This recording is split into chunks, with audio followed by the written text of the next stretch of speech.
Mga kababayan, magandang araw sa inyong lahat. Ngayon po ay ikalawang yugto ng ating paglalakbay dito po sa ilalim ng dagat ng Manila Bay. Ating susuriin at lilibutin itong ilalim sapagkat meron palang natatagong yaman itong Manila Bay na hindi natin alam. Ngayon lang po natin makikita po ito sapagkat nagkaroon po tayo ng magandang panahon para sisirin ang ilalim. So makikita nyo po talaga na talagang malaparaiso itong ilalim ng Manila Bay. Nakikita nyo naman yung mga iba't ibang uri ng isda. Nakakapagtaka lang mga kababayan at nakakasyak. Tignan nyo naman kumpul-kumpul yung mga isda. Akala mo talaga playground. At talagang nakalaya na po sila sa tagal ng panahon na madumi itong dagat. Kaya nga po ng aking sabi nung nakaraan, yung unang yugto natin, akala mo mga bata na musmus na talagang excited na maglaro sa labas. Nakita nyo naman, ang mga isda talagang feeling bata. Parang ako mga kababayan, kahit ako ba naman, kung talagang malinis ang aking paligid, maglalaro po talaga ako. Isasama ko yung aking best friend at yung aking crush. So dito maglalaro po kami. Yun lang, walang magsiselos. Kaya tara, takbay po tayo mga kababayan. Maganda ito. Marami tayong makikitang buhay sa Manila Bay. Say Manila Bay, I love the new Manila.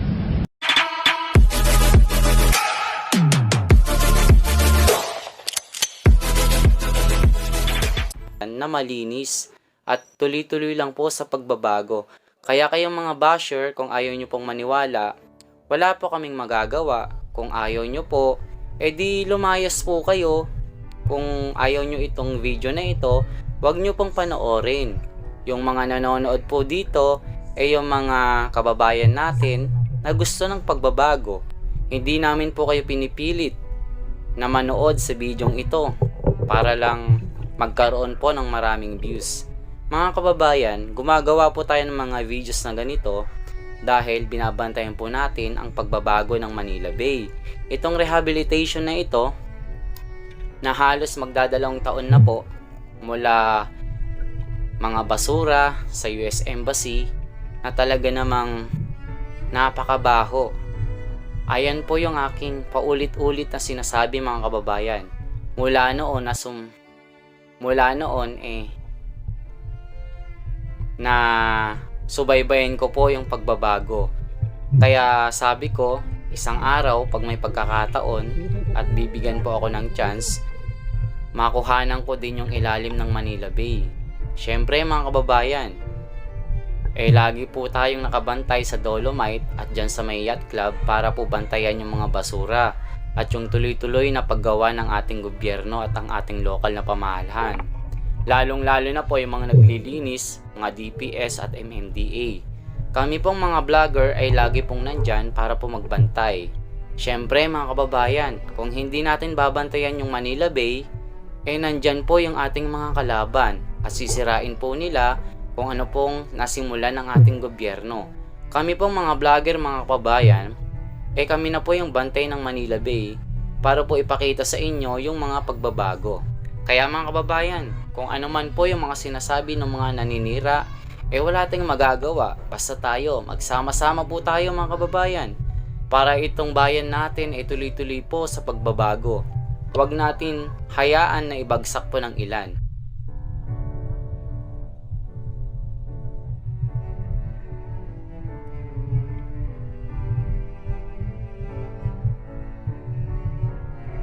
Kaya mga kababayan, wala po tayong tigil na ipagbigay alam sa inyo kung ano pa yung mga balita dito. Syempre mga kababayan, masaya lang po tayo na may mga nakikita tayong mga hindi nakikita ng marami. Syempre ako din bilang isang vlogger po, nashock din po ako sa mga nakita ko. Tignan nyo naman yung mga isda talagang enjoy na enjoy. Alam ko mga kababayan, hindi lang po ako yung nag-iisa na masaya. Alam ko kayo din na nanonood dyan, tuwan-tuwa din kayo. Syempre, na-stress na po kayo sa Dolomite.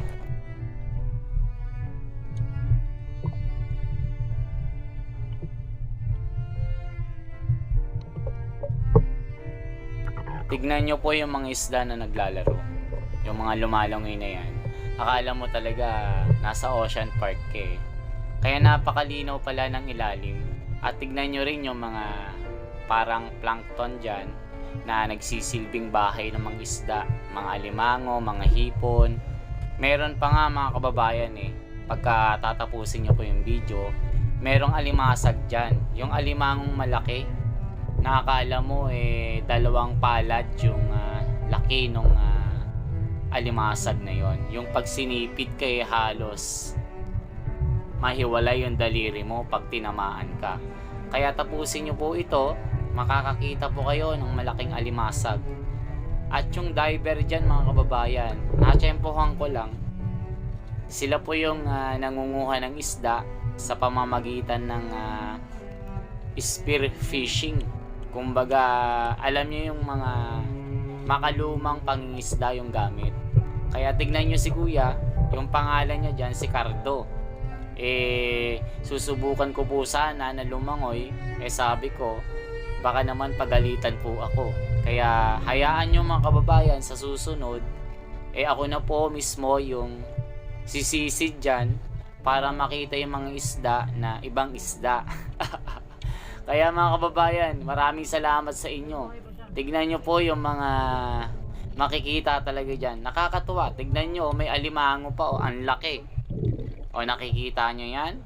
Ang laki nyan. Pag naipit ka nyan, hiwalay po yung daliri mo.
Kung ang bawat isa sa atin ay makikibahagi po sa paglilinis ng Manila Bay, mapapadali po yung rehabilitation na ginagawa ng ating gobyerno. Kaya mga kababayan, gising-gising na po. Huwag na pong maging buhay talangka. Suportahan po natin itong ginagawa ng ating gobyerno. Kasi mga kababayan, para sa atin din naman, kung malilinis ang Manila Bay, tayo lahat ay makikinabang. Huwag na po nating silipan ang bawat isa. Ang tututukan po natin ay yung pagbabago na ginagawa ng ating gobyerno. Itong part na ito mga kababayan, malalim na po ito. So medyo nag-dive po yung ating diver at sinabi niya na pupunta po sa ilalim. Makikita nyo po konti po yung mga green doon. Pero pagka punta po siya sa may kabila, makikita nyo po, buhay na buhay po yung mga plankton dyan. At makikita nyo rin, may mga maliliit na alimango. May mga isda, hindi na po mabilang yung kanilang bilang. At nakakatuwa po talaga kasi talagang mapapansin nyo, tuwan-tuwa po sila sa kakalaro.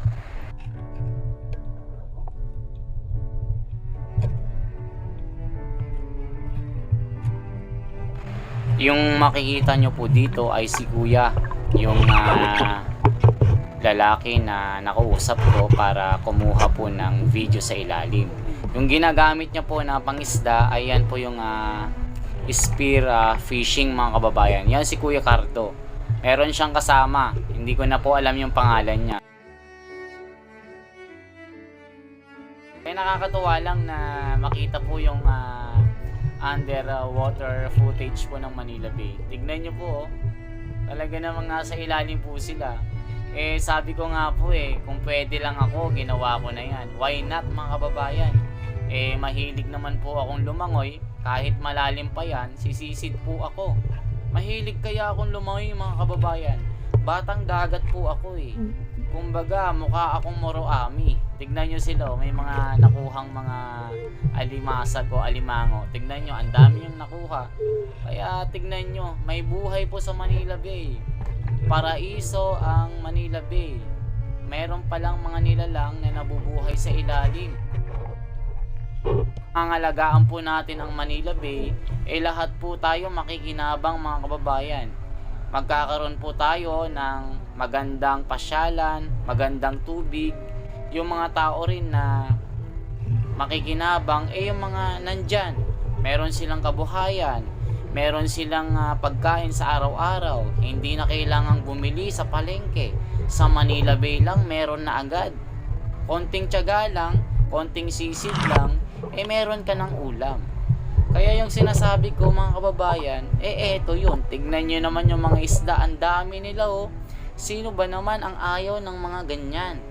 Sino bang ayaw ng mga makakita ng mga isda na naglalaro? Naakala mo bata, 'di ba kayo rin? Gusto nyong maging bata? Kaya gayahin natin yung mga isda. Wala ngang pandemya sa ilalim ng tubig Sana ganun din tayo. Mapayapa, walang alitan, walang awayan. Suportahan po natin yung ating gobyerno para lalong gumanda ang ating Manila Bay.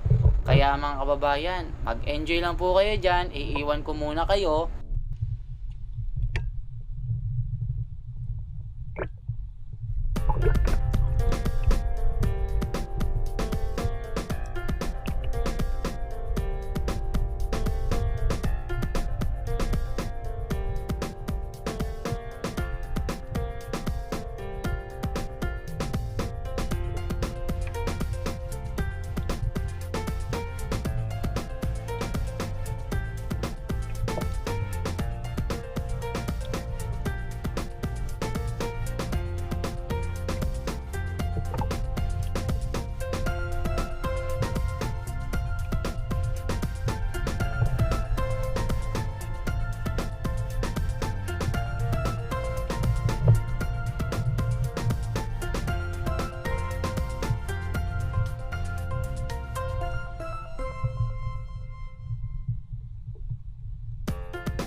Ano pong masasabi nyo ngayon na ganito na po ang narating ng ating Manila Bay?